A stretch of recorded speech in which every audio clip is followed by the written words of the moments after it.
Cooler back. Okay, I like the cool section. All right, today is going to be, mark my words and hold me to this. I will be responsible to this statement.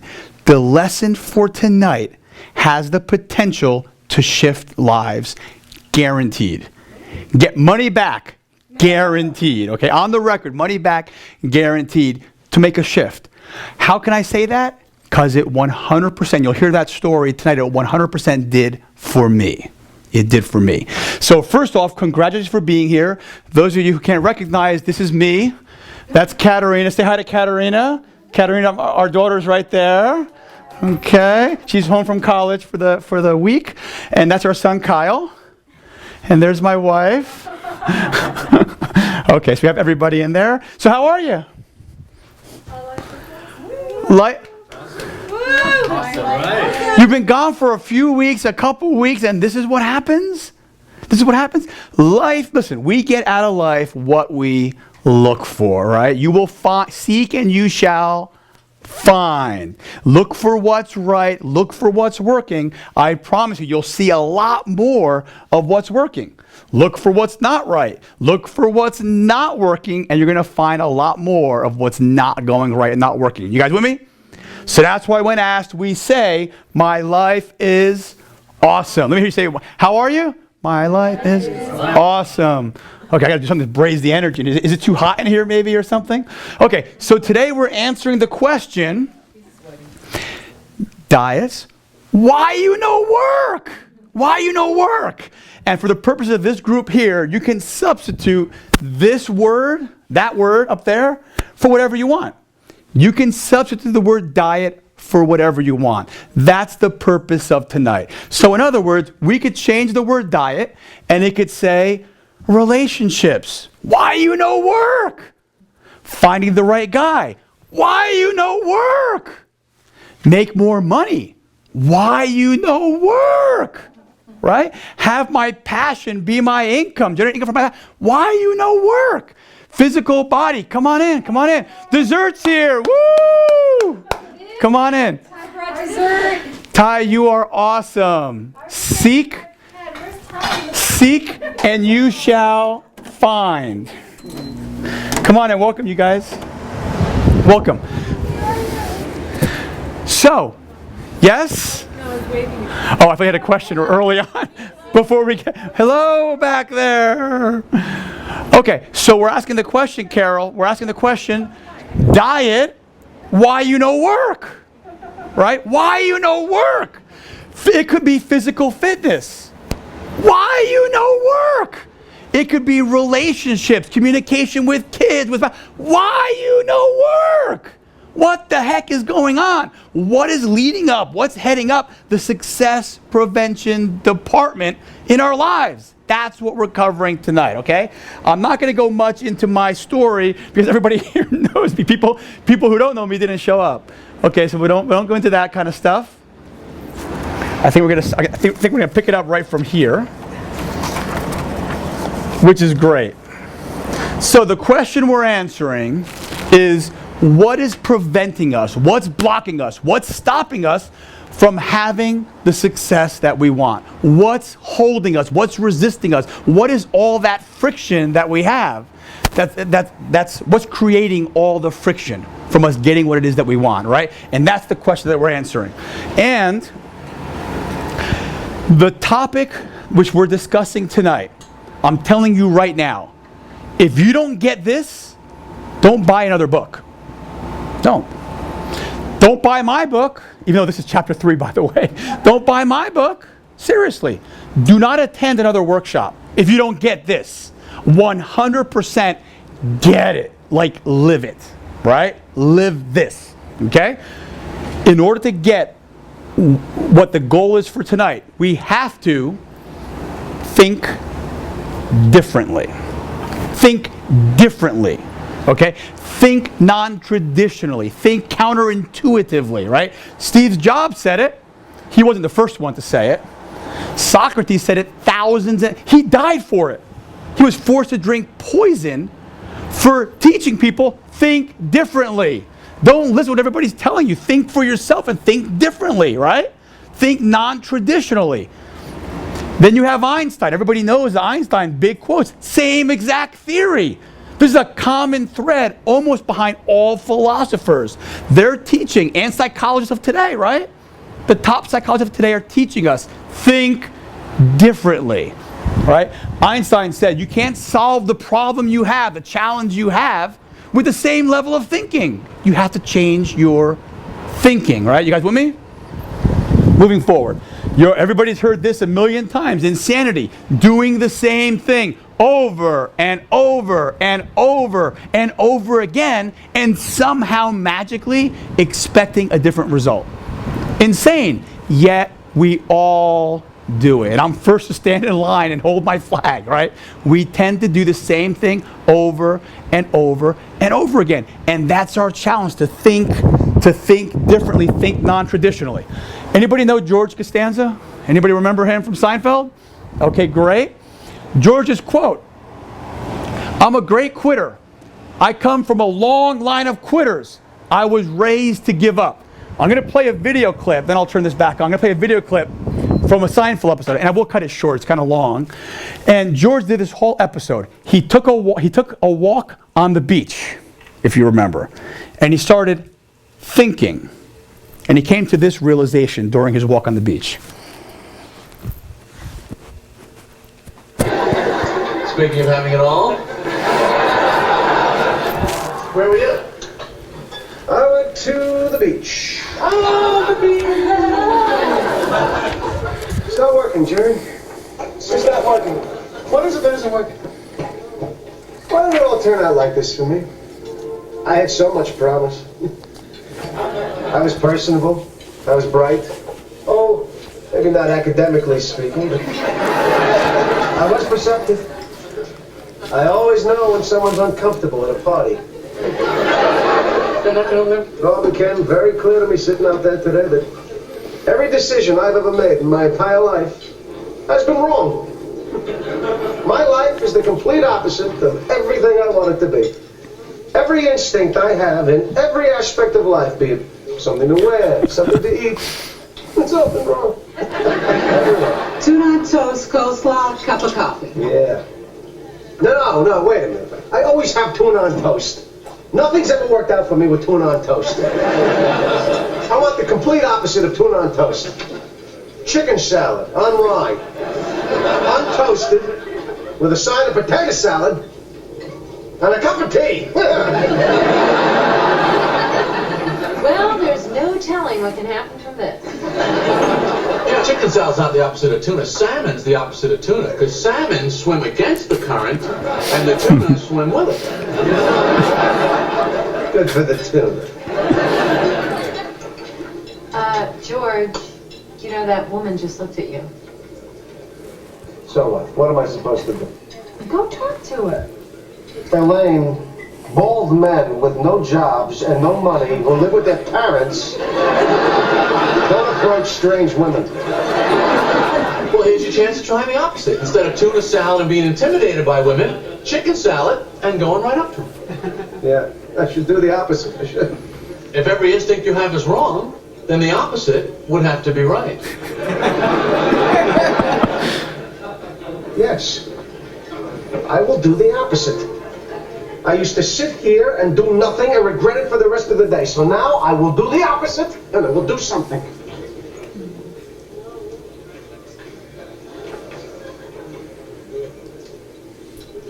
Excuse me, I couldn't help but notice that you were looking in my direction. Oh, yes, I was. You just ordered the same exact lunch as me. My name is George. I'm unemployed and I live with my parents. I'm Victoria. Hi.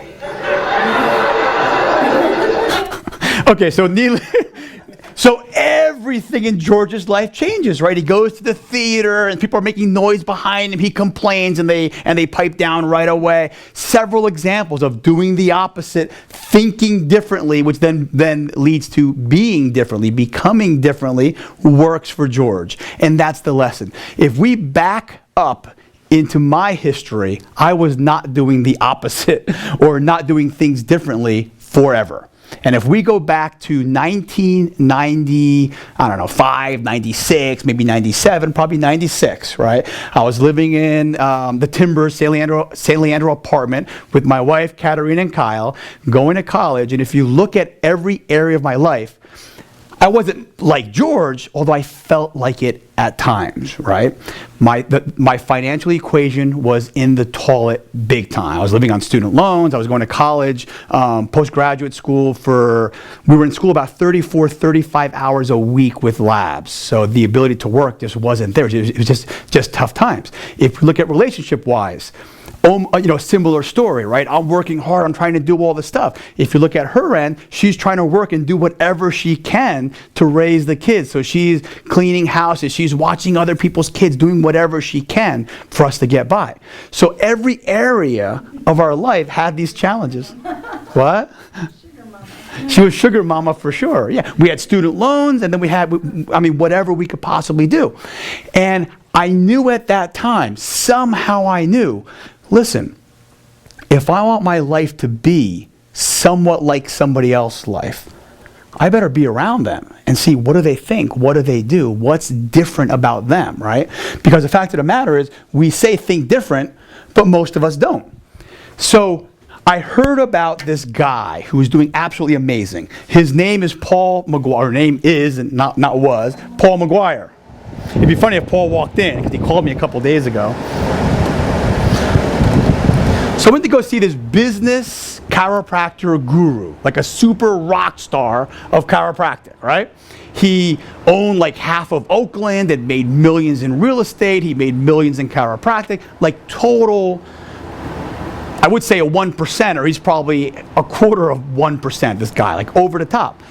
So I'm sitting down here, first time I met him, which is kind of funny thinking about it now. First time I met him, I'm like, hey Paul, whatever, I'm in school, what advice would you give to someone who's first, second quarter, whatever I was in school? So we're chit-chatting back and forth, and I look behind him, and he had this bookshelf full of books, okay, full of books. And I think you know where I'm going with this. This book was behind him. I'll just put a picture of it. This book. And back then, it was bright red and just kind of stuck out from the other books. You kind of noticed it. It looks almost like a fake book style, just different from the other books. And I read the title, it was Success Secret. And Paul's kind of talking to me, giving me advice, telling me stuff. And I kept on noticing this freaking book behind him, right? And I'm like, hey, Paul, what's the deal with that book? And he's like, oh my gosh, this gentleman named Dan Kennedy wrote that book. It's over the top. The guy's a business superstar. He's one of my biggest mentors. And the book's amazing. And then he continues telling me stuff, right? So in my head, I'm thinking, oh my gosh, I kind of want that book. I have to have that book somehow. Anybody see the movie with the ring? Was it Lord of the Rings? Where the ring's calling out to him? Ring, or no? The book was calling out to me, or I don't know what the movie was, but the book was calling out to me. So finally, at the very end of the this is my first time meeting Paul. I take a deep breath, and I'm like, hey Paul, any chance I could borrow that super book? And I'll give it right back to you. So I see Paul kind of hesitate. He kind of hesitates, and he picks up the book, and finally he's like, okay, Tommy, just listen, do me a favor. Get it back to me right away, as fast as you can, fast as possible, because the book means a lot to me. And you can't really get it in stores. You can only buy it through his company. I said, sure, you got it. So I have the book in hand, and I race home, okay? I sit down, and I start almost inhaling, just going through this book. And I'm reading this book, and I'm like, okay. I don't get it. It said certain things in there I just didn't understand. And the biggest lesson of that book, which I've mentioned several times here over the years, is responsibility equals control. That's the lesson. So what the book says is, listen, in your life, you must be 100% responsible, like at cause, for everything in your life, good and bad. Good and bad. Who would agree the good is pretty easy, right? It's a good day, okay. It's great. No problem. If it's something that's going well in your life, it's easy to pat yourself on the back and say fantastic. But if you look at the bad, we tend to have our story, why it is that way. And that was a big challenge for me. So I didn't get it. I read the book. I'm like, well, I don't know. And I call up Paul and say, hey, listen, thank you so much. I read it. I'm done with it in one night. I want to get the book back to you. And I have a couple of questions, if you don't mind, around the book. He goes, sure, whenever you want. Next thing you know, I'm in his office again. I turn back. I give him the book. And I said, Paul, I don't get it. I don't get it. Because at that point in my life, I did not want to say everything in my life. My finances. Hey, I'm in freaking school, right? My student loan debt, credit card debt. I'm in school. What do you want? It's not my fault, right? Relationship. Well, later on, we'll get it squared away. It's okay. It'll be fine. My physical body. You already saw, well, you've seen pictures in the past, right? Yeah, I'll get in shape. But I'm becoming a chiropractor. I'm going to be in this kind of, horrible shape? It's not my fault. I'm in school all this time, right? The kids, I'll take care of it later. I'm busy. I'm a big student guy now. I'm busy style. I did not want to accept the responsibility that it is my fault. That's for you, Kettering. Why you blame me? I don't want to blame myself, right? So that was a lesson in the book. So I go to Paul. I return the book. And I said, listen,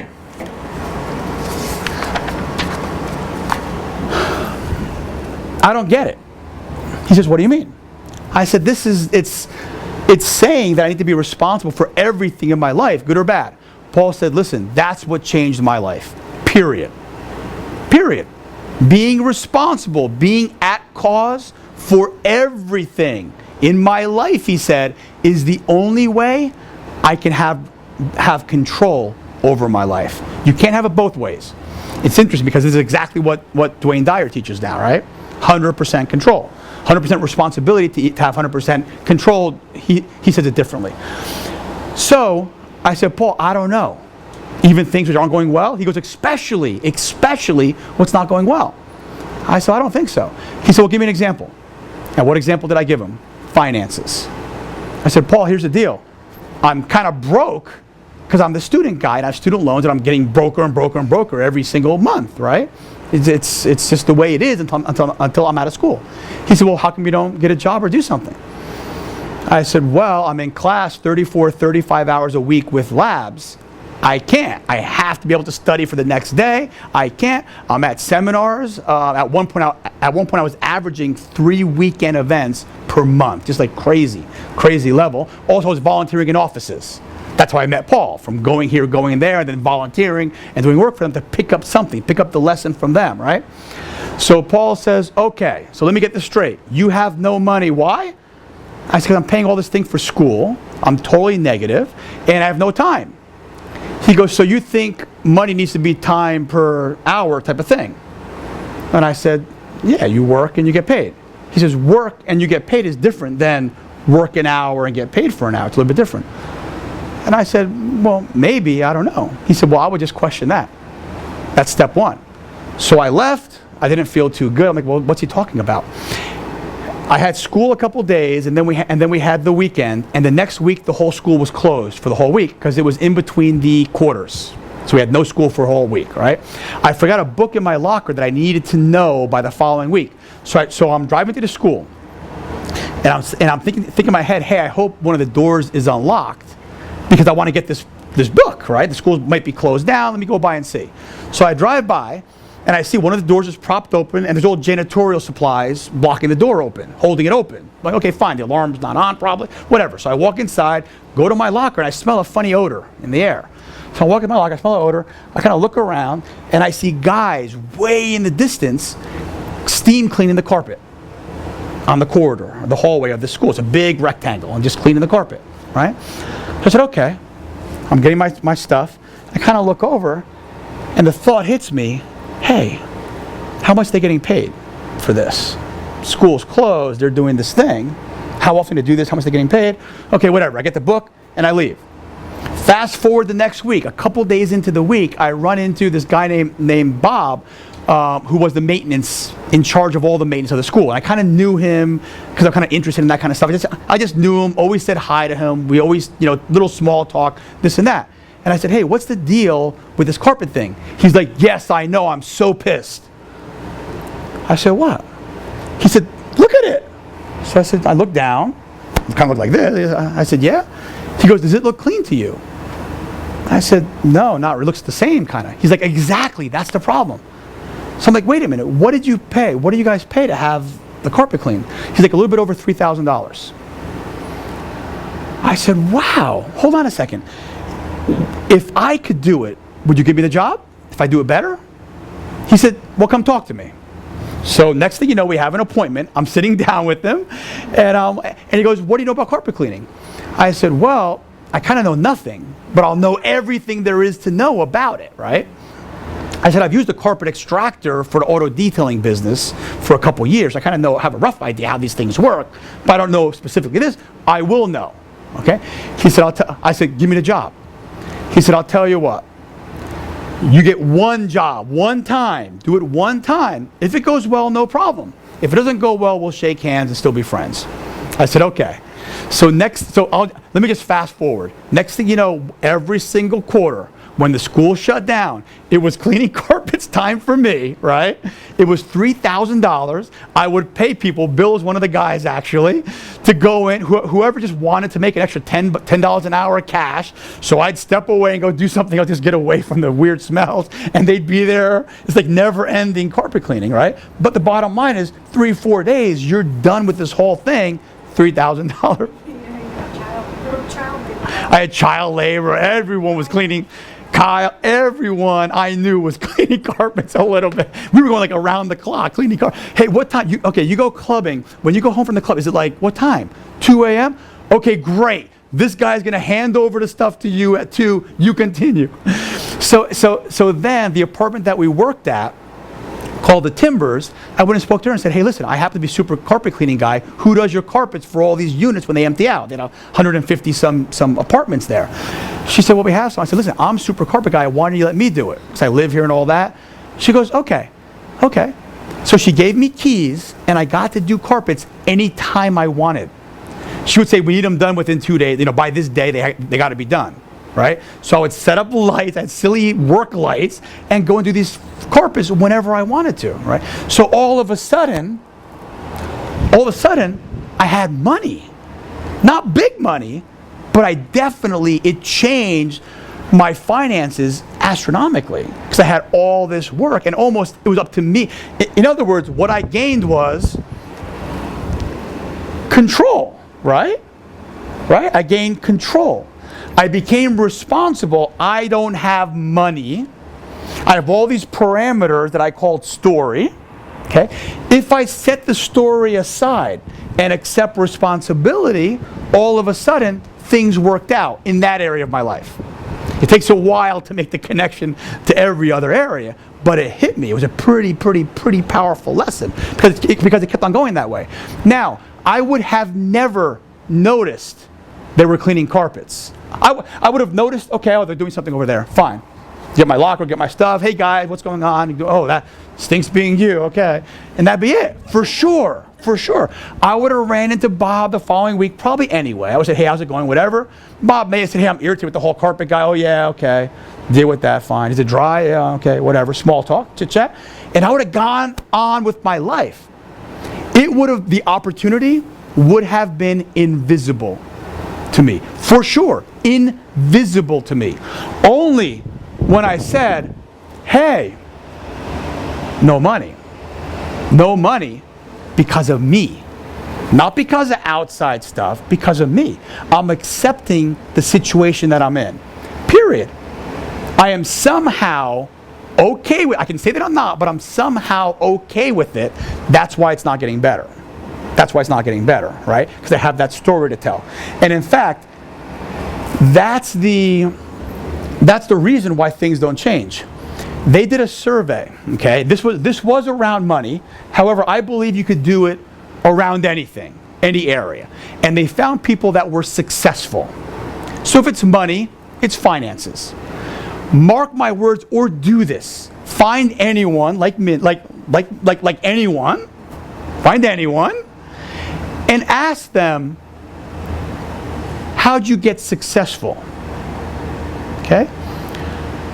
What's the commonality between the highest achievers on the planet?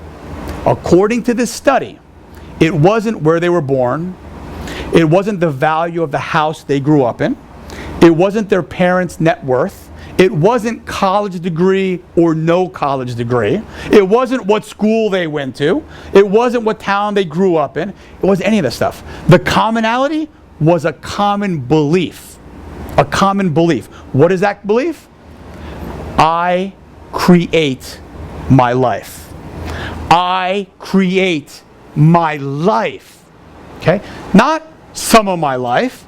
I create my life. Question people. Start questioning people in your life. You see someone who has something, whatever. Start questioning them. Maybe it's relationship. What's their belief? Do they believe that they create it? That they're in control of it? That they're responsible and in control? Or do they believe what everybody else believes? Life happens to me. It happens. The economy happened. The downsizing happened. The competition happened. The legal law change happened. Right? This is common belief. How is this shared by everyone who's ultra successful? If a person lost 50 pounds and kept the weight off, I promise you, they believe, their belief system is, I control my weight. I'm in control of my weight. Is it harder for me than other people? They might believe that. Okay. But ultimately, I'm at cause. I control it. Okay? Most people believe what life happens to me. We discussed this before. So why do they do that? Why is it so easy? They want to take the easy way out. I am overweight because I'm big boned. It's genetics. It's my mom. It's my parents. I have a low metabolism, right? Whatever. It's something outside of them. It's putting the blame on something outside of them. And what does that foster? We had this up last time, right? A volunteer victim mentality. We just discussed this 5 minutes before the class. Volunteer victim mentality, right?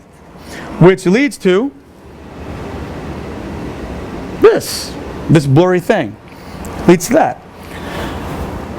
Volunteer victim mentality, and I believe that we all, I know that I do, that we all have it at some level. Some level. I believe we all have it at some level. It's our jail cell. And those bars are impermeable. Is that the right word? We can't get through them. Why? Because we created them. We created them. We created this frickin' jail cell with our belief system. It's the belief of how it is. It's how it is. It's how the world is. It's how people are. It's how it is. That's just the way it is. That's just the way guys are. That's just the way my body is. That's just the way my genetics are. It's just the way my metabolism is. So we say this, which creates a jail cell.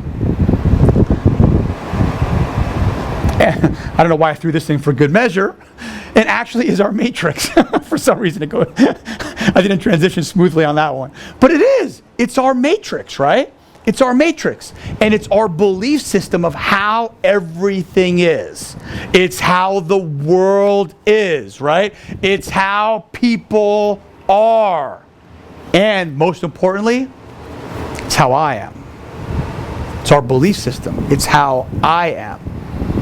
It's how I am. Right? It's the matrix which we created.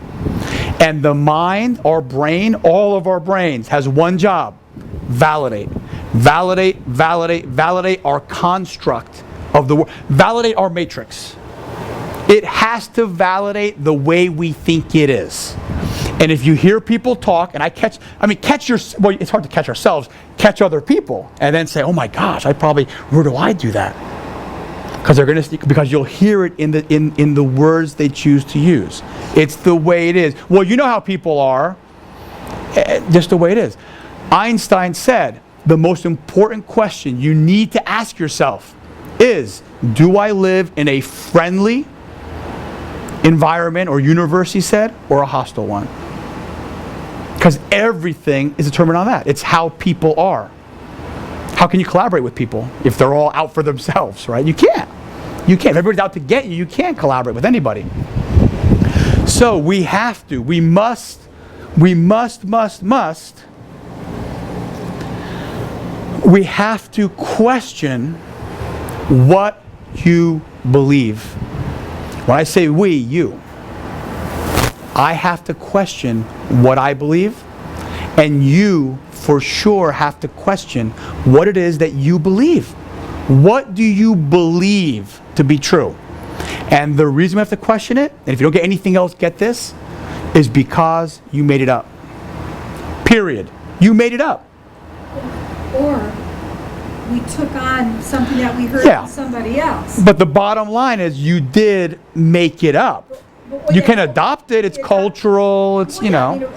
Everything you're telling us right now, we're Sure. making a choice whether Sure. or not to believe it or not. But now Sure. I'm listening to you. Sure. And everything that you're saying is making sense to me. It resonates. Sure. It feels true. It feels right. Sure. Okay, but now you look at diets and nutrition. Holy cow! There's information and contradictions all over the place. Yeah. And you know, Pamela and I went to the longevity conference. We listened to this guy named Dave Asprey, right, who has this bulletproof coffee. I love this guy. Okay. Yeah. But he said some things that were contradictory to some other information that I had learned about. Yet at that moment, I chose to believe it. Okay. Then I came back and I started to practice it. But then my brain was like, well, is it true? Is it not true? So, I mean, what do you do with that? My question is, what do you do when you're out there listening to teachers, reading books, like watching television? We're constantly bombarded with information that we can accept or reject. You're going to ask one simple question, which we're going to get to. Okay. The question is what I believe serving me or not? Okay. Is what I believe serving me? Period. If I believe I can't earn money, that's on the wayside, that, you know, later for that. If I believe that, is it true? Yeah, okay. Is it not true? It's not. It's either or. It's not true or false. The only question is that belief serving me? Because if it's true, and I believe that that's true and act upon it as if it's true, I'm going to validate that belief that I can't earn money. And what will I do to earn money? Nada. Nothing. Nothing, period. I won't. Why would I try if I believe, hey, I'm in freaking school. I'm in this thing now. I'm in this weird program. This can't happen. It can't happen. It's not going to happen, right? So we have to ask if it serves us, and we will get there. So we have to ask the question, what do we believe? More in the line of story. What limiting beliefs do we hold, right? Einstein said, the only thing that interferes with learning is what I already know. It's what I know. It stops it. It prevents it. It prevents us from learning. So the lesson of that book is responsibility equals control. So the only way this works is for you to tweeze out what are your stories. Okay? Why don't somebody give me one who's very generous to share with the group, or if not, I'll give you one of mine, which we could work with, right? I take a drink of water here. I noticed in my videos that I drink water all the time. So now I stopped. This is my first drink this time.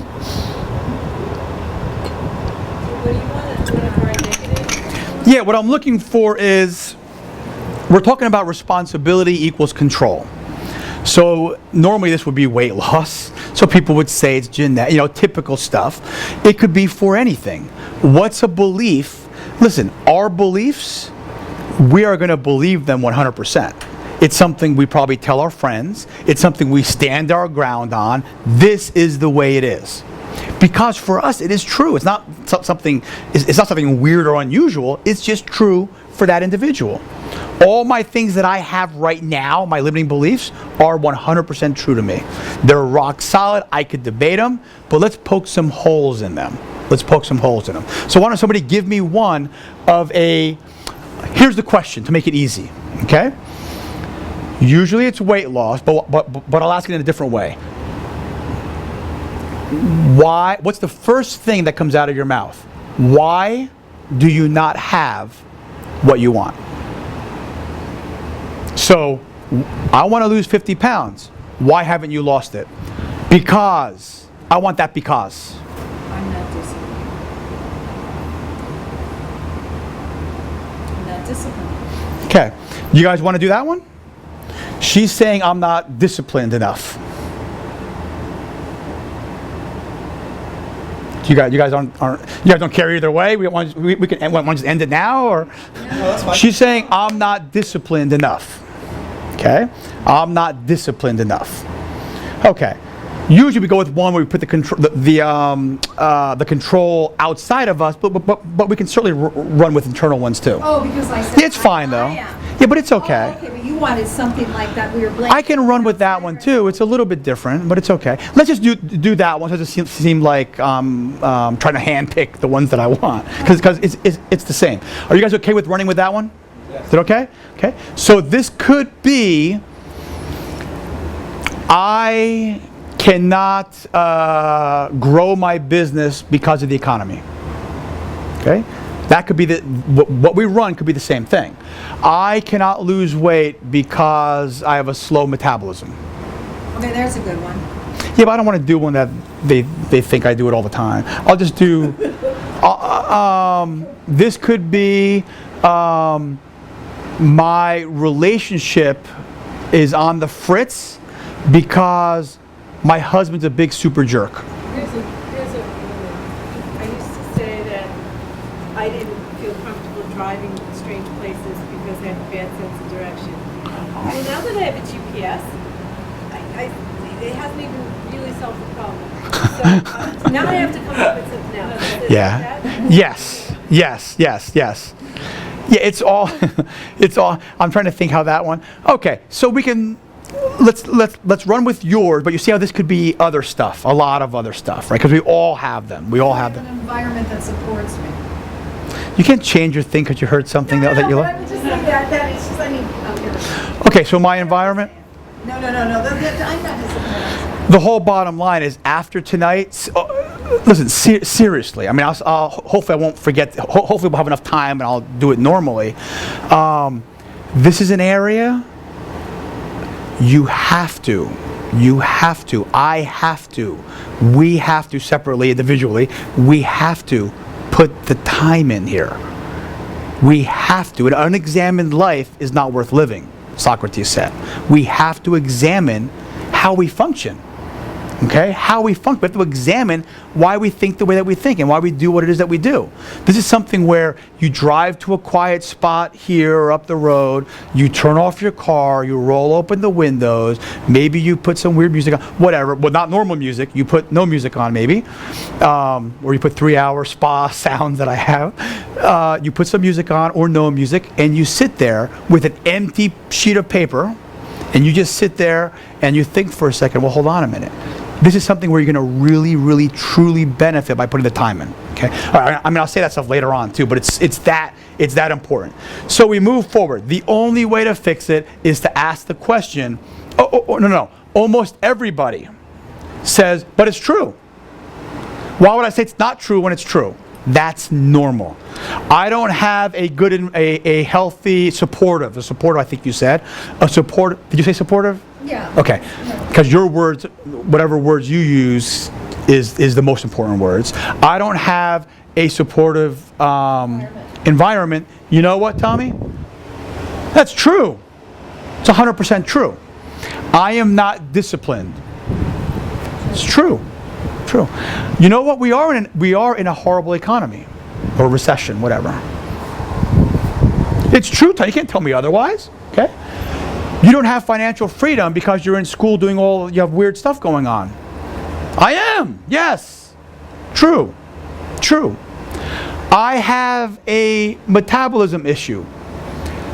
Here's the validation, right? I have a slow metabolism. True, false, it's got to be true. Here's how I know. Because my friend Jackie can eat twice as much as me, and I see her doing it all the time, and yet she's thin.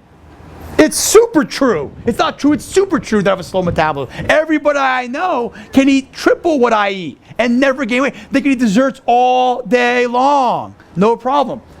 True. True. Okay? You made up what you currently believe. You make up what we believe to be true about you, about people, and about the world, right? We make it up. And the only question, like I told Carol, the only question is it serving you or not? Is it serving you or not? Would you say I made up what? Your beliefs. So all my beliefs I made up.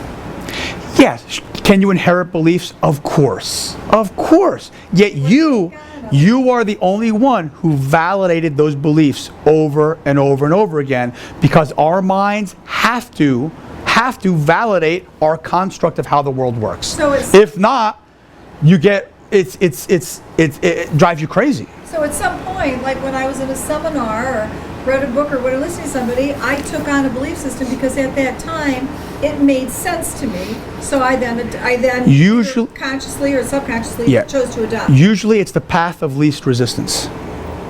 Almost always, it's the path of least resistance. Okay. Almost for limiting beliefs. I'm talking about limiting beliefs. I'm not talking about beliefs which serve us. Oh.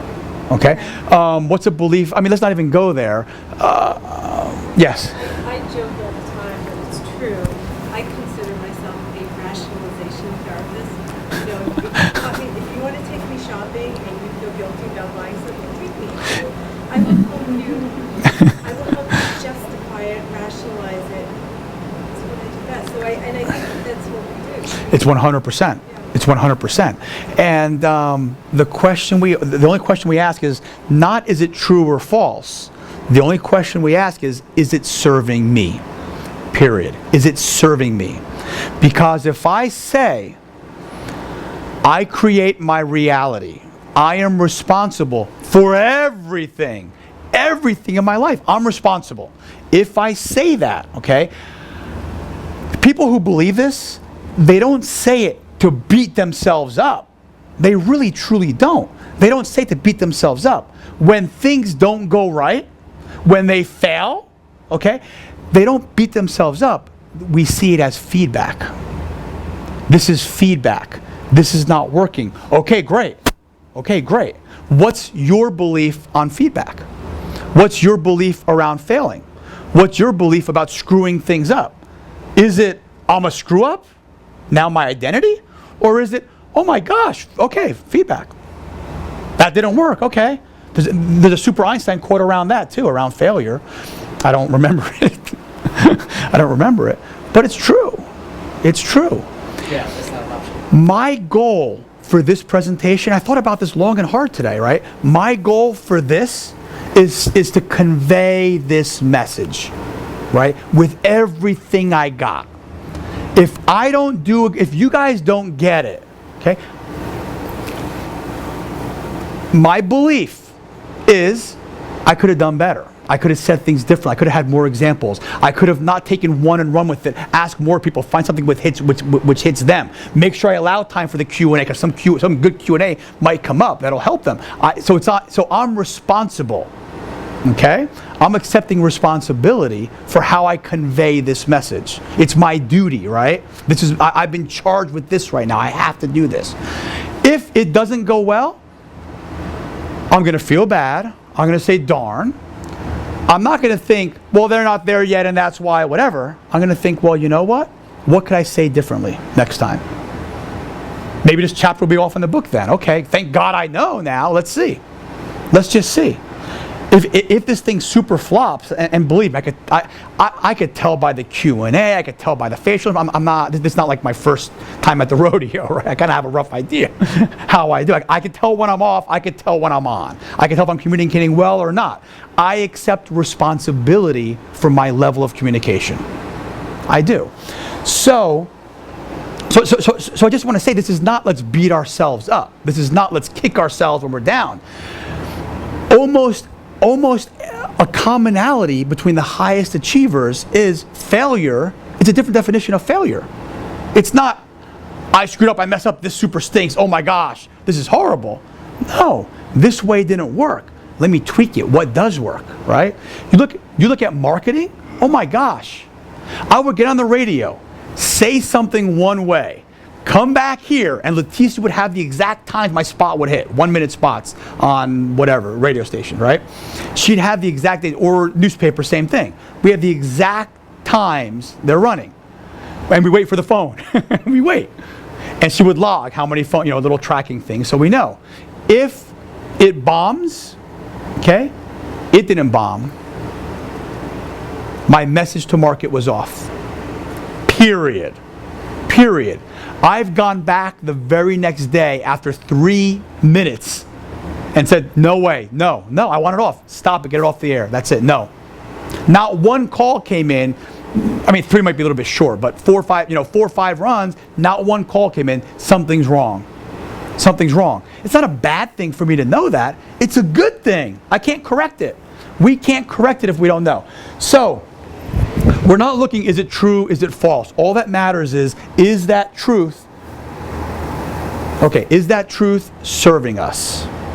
Okay, serving us. So what I mean by serving us is, if I run with the belief that I am not in a supportive environment at home, if you said at home, if I'm not at a supportive environment, wherever you're thinking, okay, and if I hold that belief to be true, okay, is it serving me by thinking that way? Okay?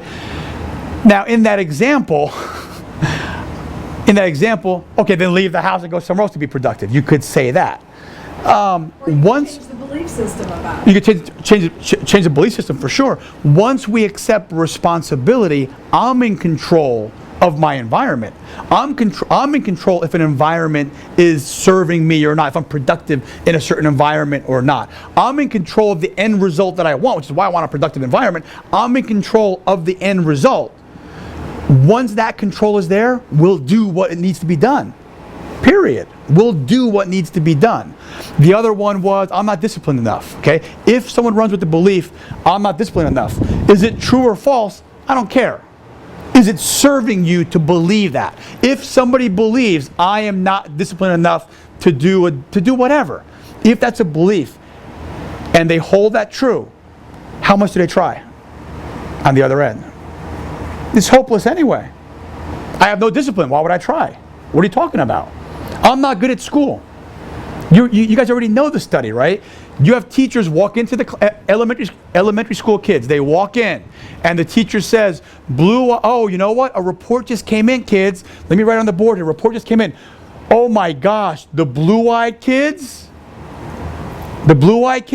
have more intelligence than the brown-eyed kids. They pick up the lessons faster. They do better. Their comprehension's easier. It's just amazing. Sorry for everybody else. Look at the grades start going up. Same experiment. Teachers go back in. Oh my gosh, class, I made a big mistake. Remember I said blue-eyed kids? Oh, it was the brown-eyed kids. Sorry, it's brown-eyed kids are smarter. What happens? Totally flip-flops. We perform based on our beliefs. Period. You perform based on your beliefs. Period. They did a study, a major study, on putting, right? Putting study. I don't play golf, but putting, where you hit the little ball, right? And they found 2 things. They took, thousands of people, and it was very easy to study these because they could know statistically how well somebody would do by hitting a little golf ball with a putter. And they took a control group and they said, listen, this is a very good putter. Let me have you putt from here and get in the hole. And they measured them, right? Then they said, the other group, they said, this is the putter, I forget the name, this top golf guy used. He used this putter, and it's one of the best putters on the market. And they hit better.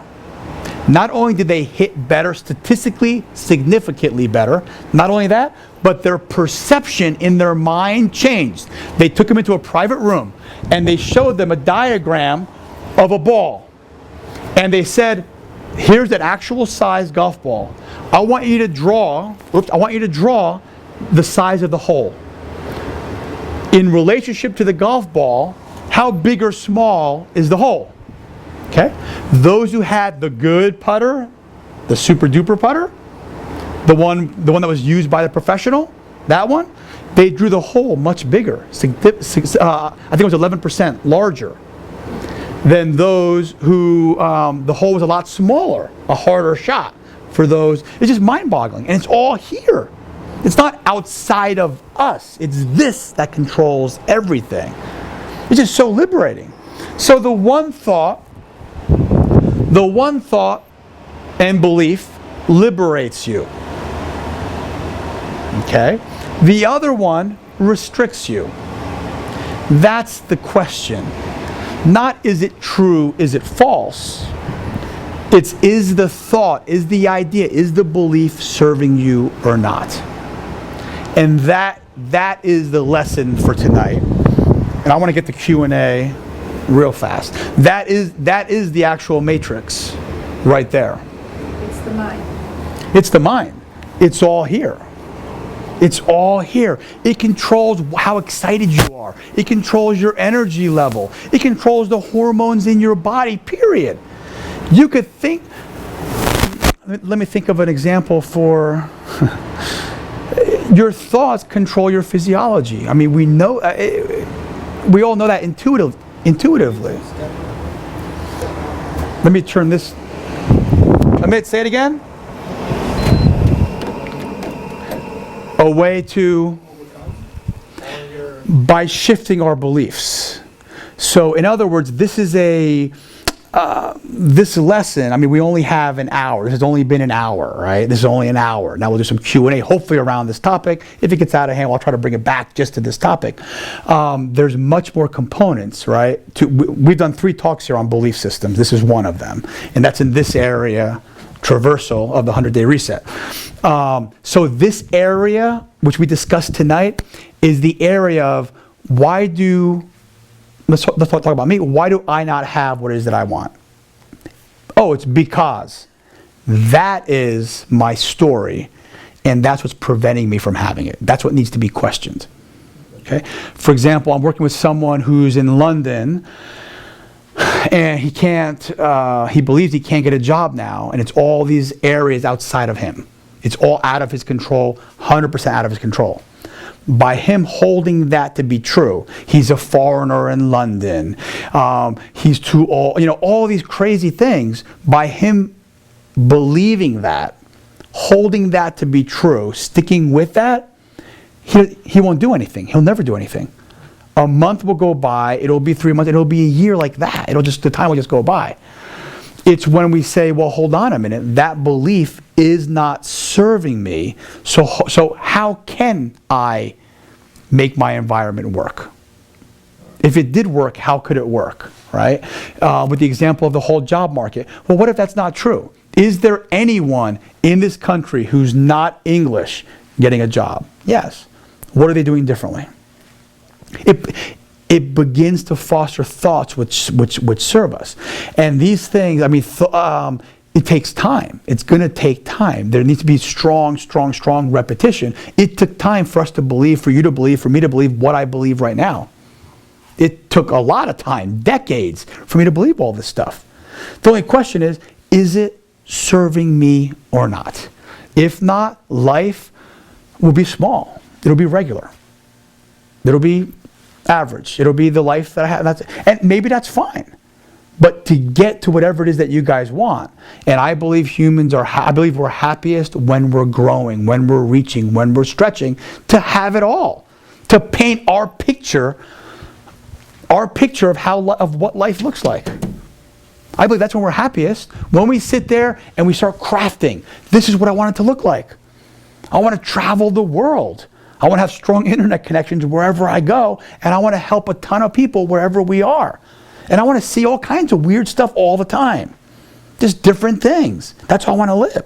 I want to be happy. I want to feel energized. I want to feel energized and happy. I don't want to work for someone. I want to have freedom to do what I want when I want. I want to say, hey, I want to up and leave 2 weeks from now and go and do something. I want to go wherever. I heard, whatever. But that painting should be your painting. It shouldn't be my painting. I mean, what is that painting for you? And for everybody, it's totally different. I know guys that are all into private jets. I don't care about that. It's just, for me, it's definitely not on my thing. For sure. A boat, maybe, if it's like a cool style, maybe. But even that's not like a big thing for me. It's just different for everybody. It's not like, oh, I want everything. Oh, my painting has everything. It's what is it which you actually want, right? And I'm sure my wife looks a little bit different than mine. Hers is a lot more of the travel stuff to weird places, where mine's maybe more, let's go here for 3 months. You'd be like, oh, let's go here for 2 days, and then go over there, and then over there, and then we get over there. So it's different. Let's take some questions. I was going to use a mic, but I don't think you guys need it. Let me get a chair real quick.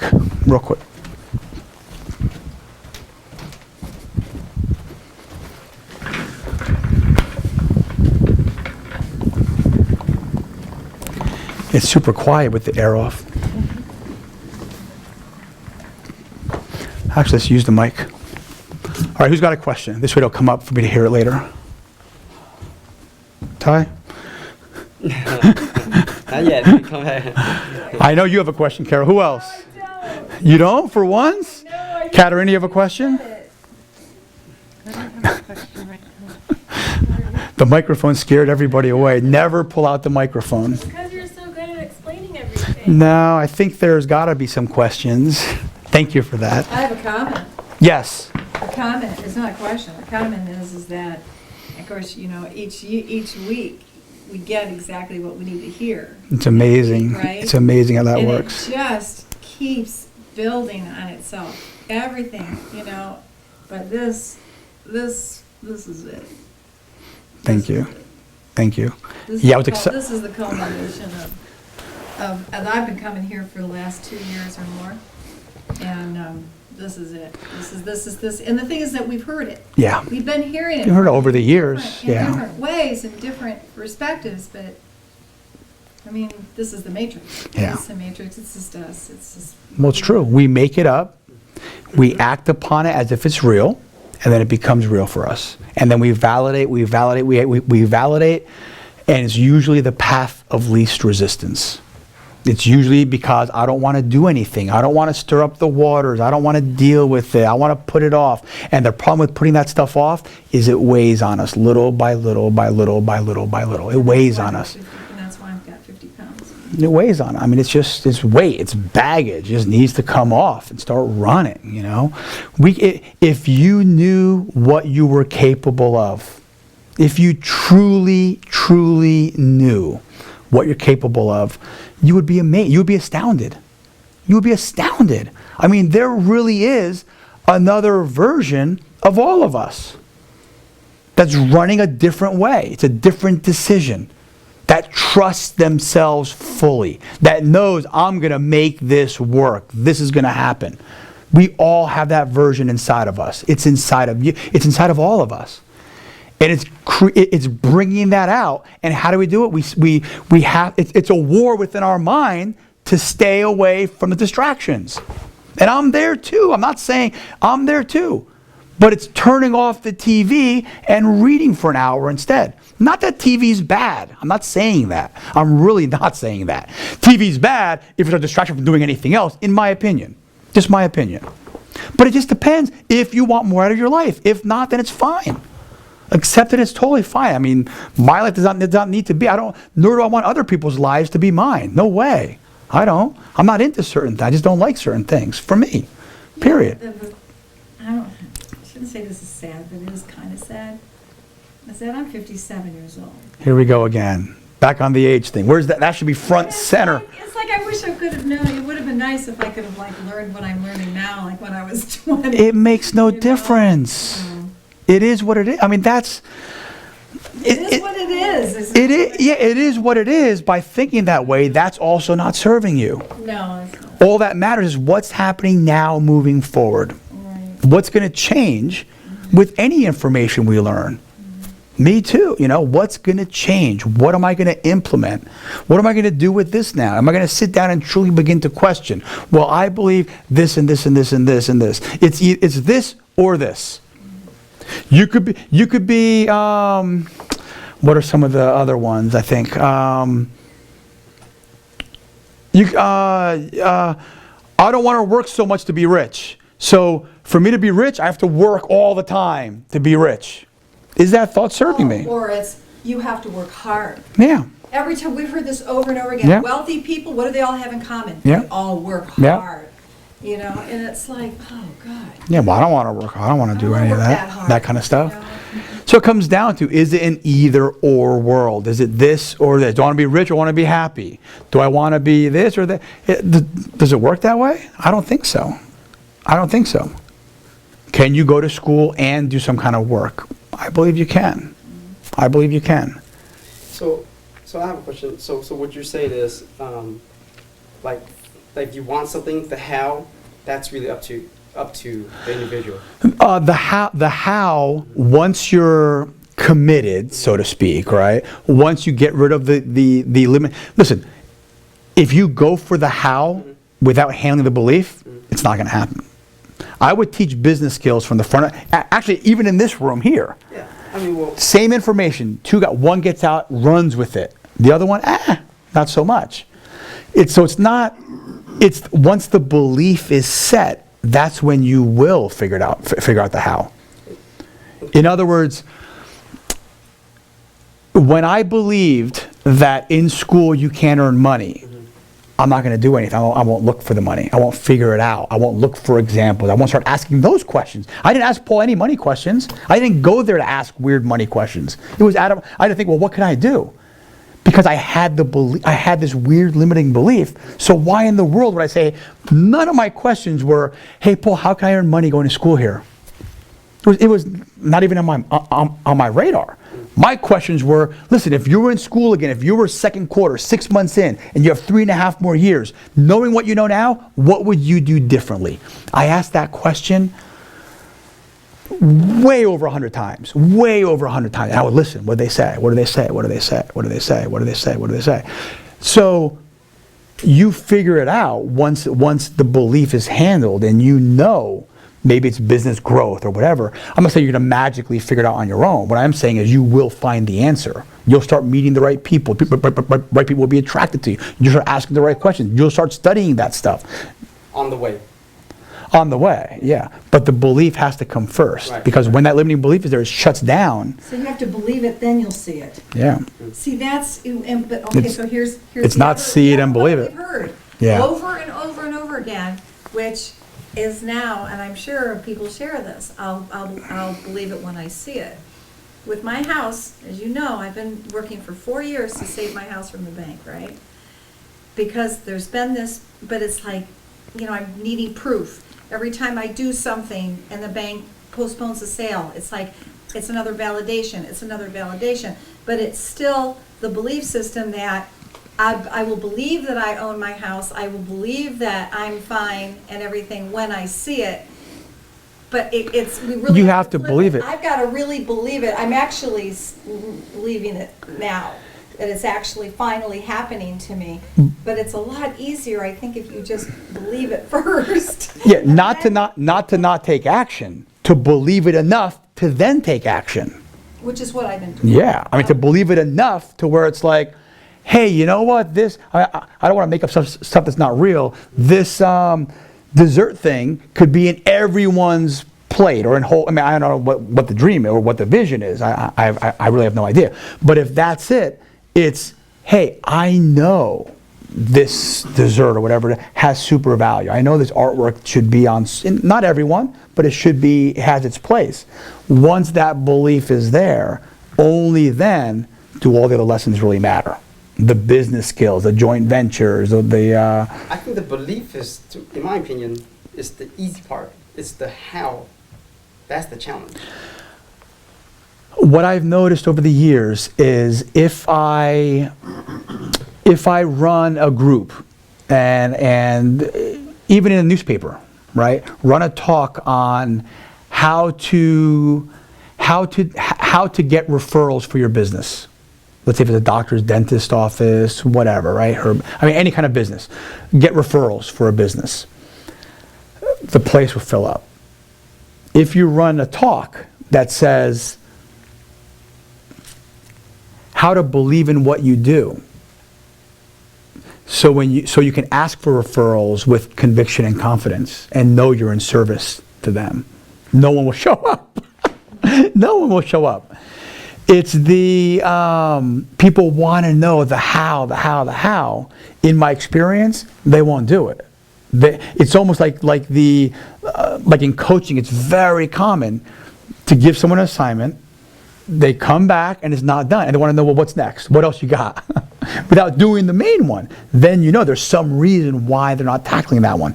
If a person's not asking for a referral, if someone's a personal trainer, okay, like Jeff behind you, a personal trainer, and they're doing training, and they're getting great success, and they don't ask that individual, hey, who else do you know who I could help get the same results you got?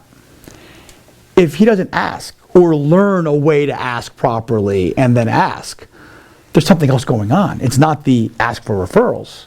There's a reason why he's not asking. There's a reason why almost all entrepreneurs go through their day and their number one thing doesn't get done by 6 or 5 or whatever time they get out of there. There's a reason why. It's here. It's here. So whether it's true or not, I don't know. But my belief is that once the beliefs are set, and I don't think it's just the belief. I mean, there's other things involved too. It's not like just you need to have the beliefs and everything else is going to take care of itself. I mean, that's when there's ways to build belief too, which is a whole other talk that we do. Affirmations, visualizing, dress rehearsal. I mean, there's all these other modalities to help support our beliefs, right? People we associate with, conversations in our head.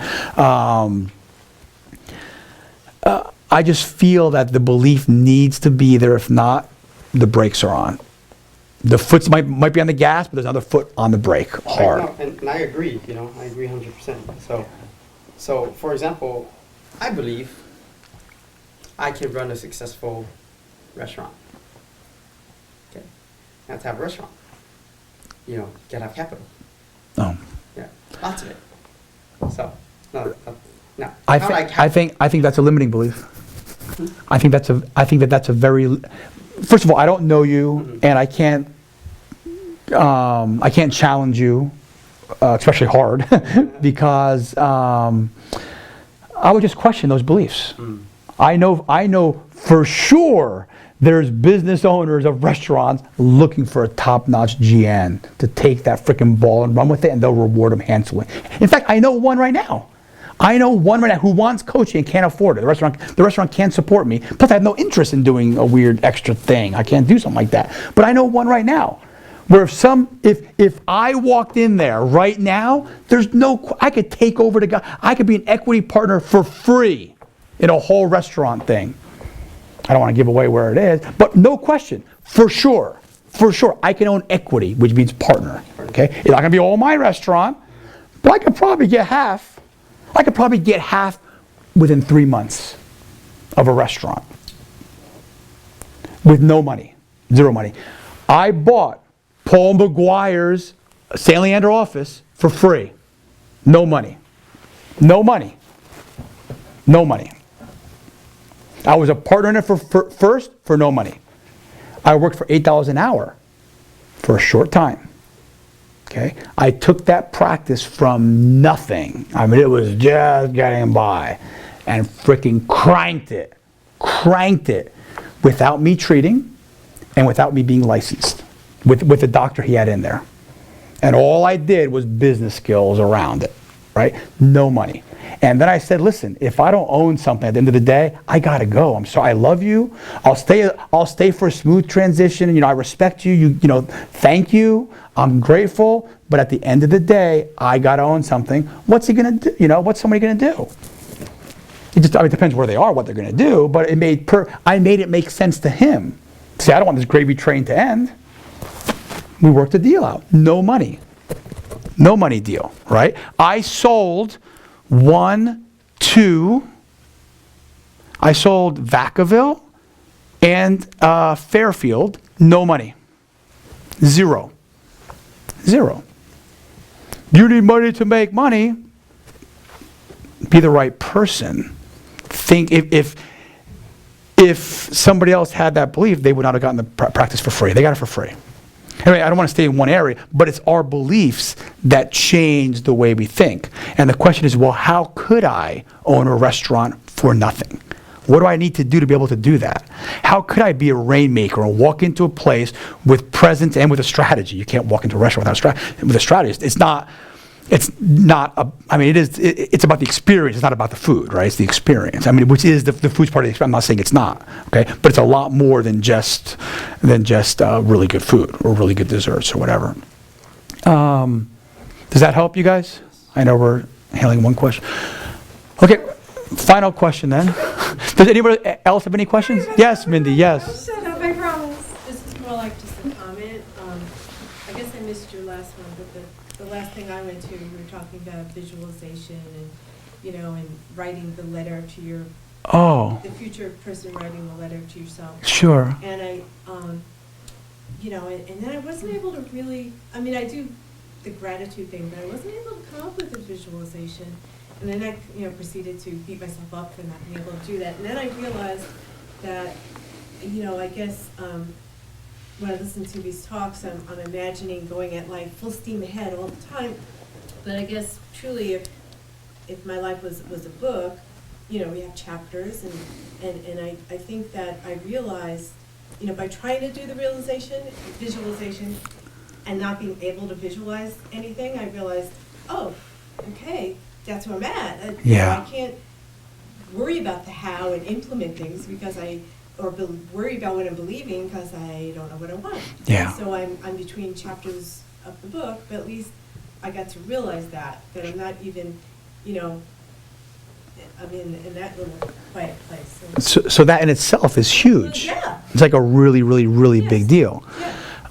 Once you know there's more, I'm going to make something happen, this is a new chapter of my life, something big is going to happen, that spark is what we need to run with.